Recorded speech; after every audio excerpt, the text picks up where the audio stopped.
রমজানেও স্বস্তি ফেরেনি দেশের অন্যতম সরু চালের মোকাম কুষ্টিয়ার চালের বাজারে। সব ধরনের চালই বিক্রি হচ্ছে আগের মতোই চড়া দামে। আর এ নিয়ে আরো জানাতে সরাসরি যুক্ত হচ্ছেন সহকর্মী নাহিদ হাসান তিতাস। কুষ্টিয়াতে বর্তমানে চালের বাজার দর কেমন দেখছেন জানাবেন। রিপা, রমজানে কুষ্টিয়ার বাজারগুলোতে চালের পর্যাপ্ত সরবরাহ ও চাহিদা কম থাকার পরেও কিন্তু কোনোভাবেই স্বস্তি ফিরছে না চালের বাজারে।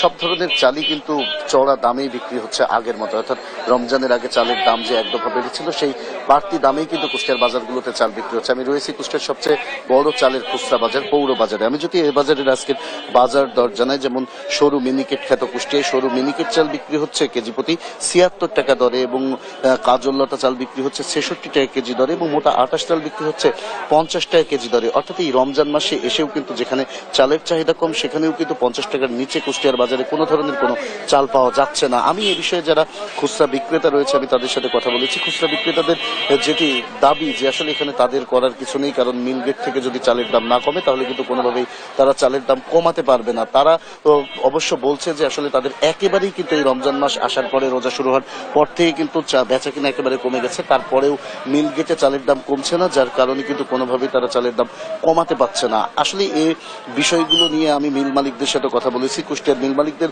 কিন্তু বরাবরের মতো একই দাবি যে আসলে চাহিদা কমার পরও দাম না কমার পিছনে কারণ হচ্ছে ধানের দাম কিন্তু প্রচুর পরিমাণ বেড়েছে, যার কারণে তাদের উৎপাদন খরচ বেড়ে যাচ্ছে এবং তারা দাম কমাতে পারছে না, দামটি আগের মতোই রয়েছে। তবে আমরা সাধারণ ভোক্তাদের সাথে কথা বলেছি। সাধারণ ভোক্তাদের যেটি আশঙ্কা করছেন তারা, যে এই যে রমজান মাসের চাহিদা কম থাকার পরেও যখন চালের দামের কোনো হেরফের হয়নি বা দাম কমছে না, রমজান পার হওয়ার পরেই কিন্তু চালের দাম বেড়ে যাওয়ার একটি আশঙ্কা তারা দেখা দিচ্ছে। তাই বলছে যে এই রমজান মাস থেকে যদি বাজারটি শক্তভাবে মনিটরিং এর ব্যবস্থা করা যায় এবং বড় বড় কুষ্টিয়ার যে মিলগুলা রয়েছে সেই মিলগুলোতে যদি অভিযান চালানো যায় তবে কিন্তু চালের বাজারটি নিয়ন্ত্রণ করা যাবে। আমি একটু জানিয়ে রাখতে চাই রিপা, যে বাংলাদেশের অন্যতম সরু চালের মোকাম কিন্তু কুষ্টিয়ার খাজানগর। এখানে প্রায় ৪০০ থেকে ৪৫০ চাল কল রয়েছে, যেখান থেকে প্রতিদিন ১০০ টাক চাল কিন্তু দেশের বিভিন্ন জেলায় চলে যায়। তাই কুষ্টিয়ার চালের বাজারে যদি স্বস্তি না ফিরে তবে কিন্তু দেশের চালের বাজারে স্বস্তি ফেরার কোনো সম্ভাবনা নেই।